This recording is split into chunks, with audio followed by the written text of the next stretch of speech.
Let's talk about guilt and shame. They both suck, and they can both keep us trapped in destructive cycles. But there's an important distinction between guilt and shame. Understanding it can have a huge impact.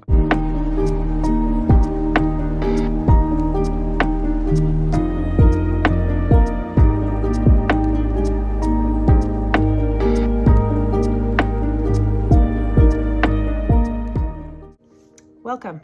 I'm Jennifer.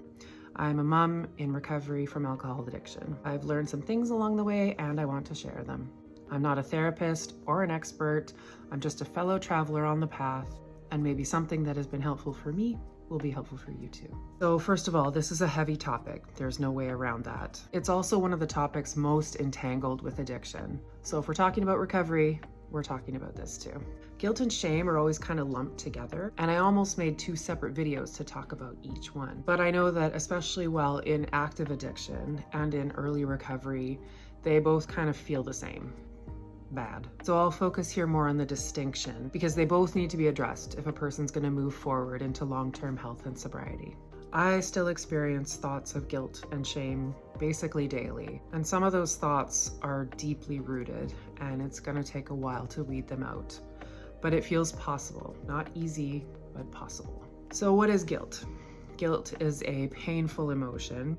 We have a conscience, which is an internal monitor built into us to let us know when we stray into behaviors that violate love, that hurt ourselves and others. In addiction, we often act in ways that don't align with our values.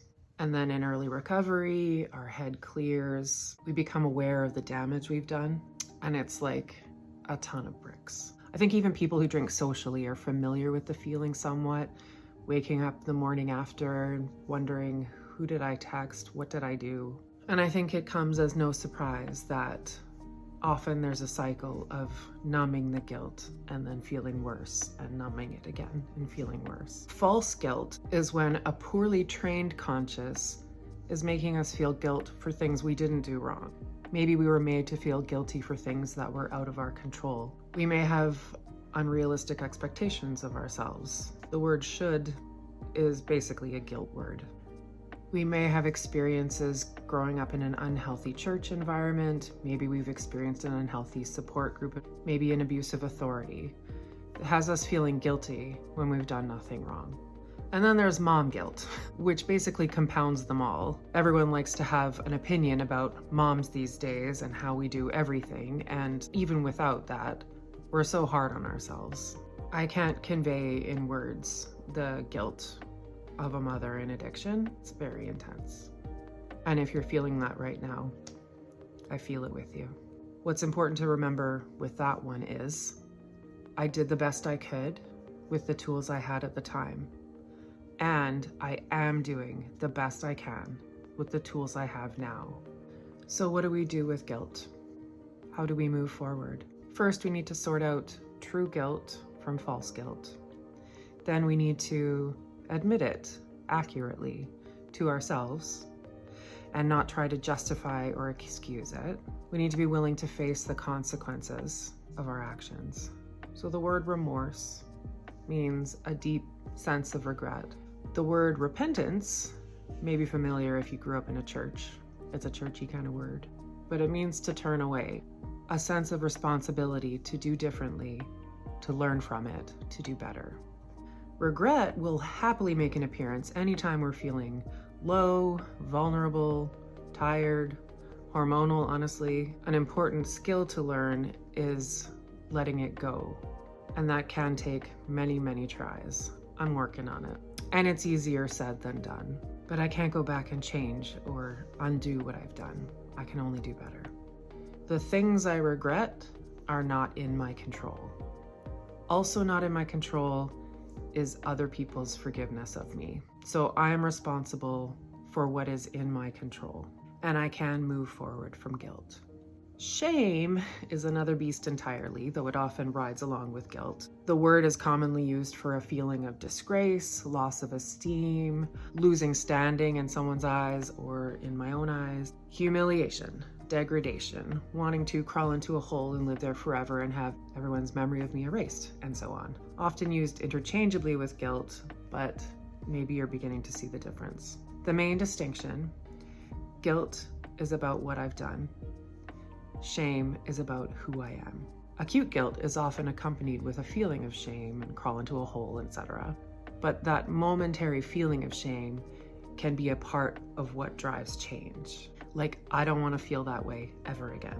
Living in shame, however, under the banner of shame, seeing everything through the lens of shame, identifying the things we've done wrong as a product of who we are as unworthy, terrible people, serves no purpose other than to keep us down. It'll keep us from asking for help, trying new things, being in healthy relationships. It'll also keep us from apologizing and accepting responsibility for the things we've done wrong. Because if I apologize to you, you're gonna see me for who I really am, and then you're gonna leave me. And worst of all, shame keeps us in addiction. We believe we don't deserve better. We don't believe we can do better. We believe that the pain that we feel every day is what we deserve for the wrong we've done. So yeah, while guilt is a painful emotion related to things I've done or not done, shame is a core belief about myself as a person. The roots of shame are usually very deep, most often the result of childhood or early adulthood experiences that formed distorted views of ourselves and the world. And addressing the roots of shame is something for each of us to do in our own time with the right support and professional help. But for reference sake, I'll list some examples of early experiences that can breed and feed shame. Just a warning, I'm going to keep it very generic, but something in here might hit a nerve. A lot of this is very painful stuff and also very relatable, which can feel like a lot. So this is in my notes from a program I did in 2023 called REACT. REACT stands for Recovery Education in Addiction and Complex Trauma. Okay, so some causes of shame. Being belittled, laughed at, called names, made to feel stupid, constant criticism, nothing was ever good enough, being compared, for example, to siblings, being blamed for parents' problems, overtly or not allowed to express all emotions. Parents are allowed to be angry, children are not. They're expected to be good. Emotionally unavailable parents, maybe they work a lot, have their own illness or addiction, divorce, a family that's all about image, conditional love, shame-based parenting, being labeled as a difficult or shy child or shut down for your thoughts and ideas, abandonment, and abuse of all kinds. Maybe a few of those things didn't even seem like that big of a deal, but when they happen repeatedly as part of a pattern, if they are the norm, they become the building blocks for a child's beliefs about themselves, about the world, their identity. Okay, so here are some emotions connected to shame.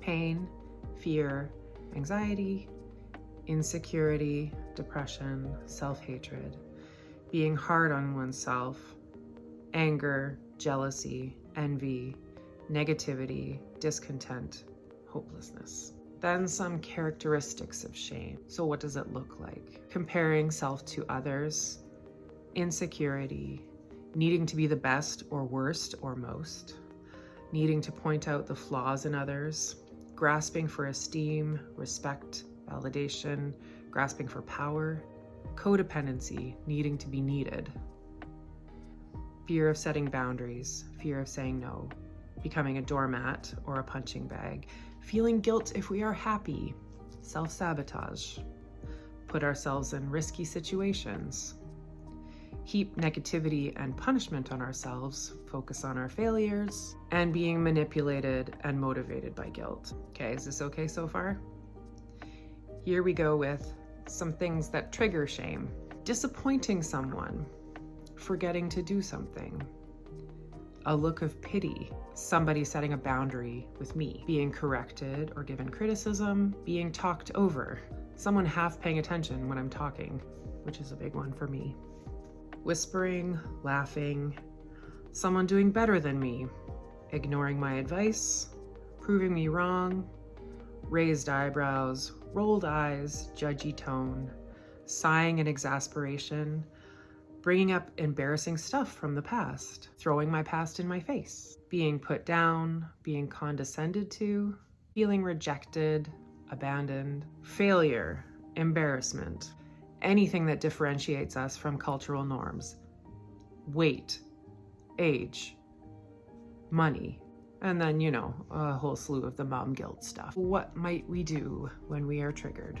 Isolate, become negative about everything, hurt others, hurt ourselves, numb it.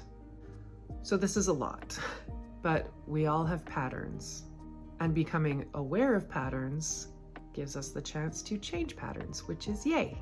We don't have to stay in shame. So I'll leave it there for today. I hope that made sense. If you're curious to know more on the topic of shame and complex trauma, which is also known as cptsd, I recommend looking up Tim Fletcher on YouTube and watching a couple of his talks. In fact, I'll link one in the description. If you have any questions about anything I've talked about today, please ask them either in the comments or DM me on social media. And if you want a tool to use throughout the week to keep yourself on track with your recovery, click my links to find the free Mooring Lines PDF. So thanks for watching. If you like this content, please subscribe, and I wish you well. Please be gentle with yourself. This stuff is all really hard, but it's not impossible, and you're not alone. Okay, so have a good day. We'll see you soon. Bye.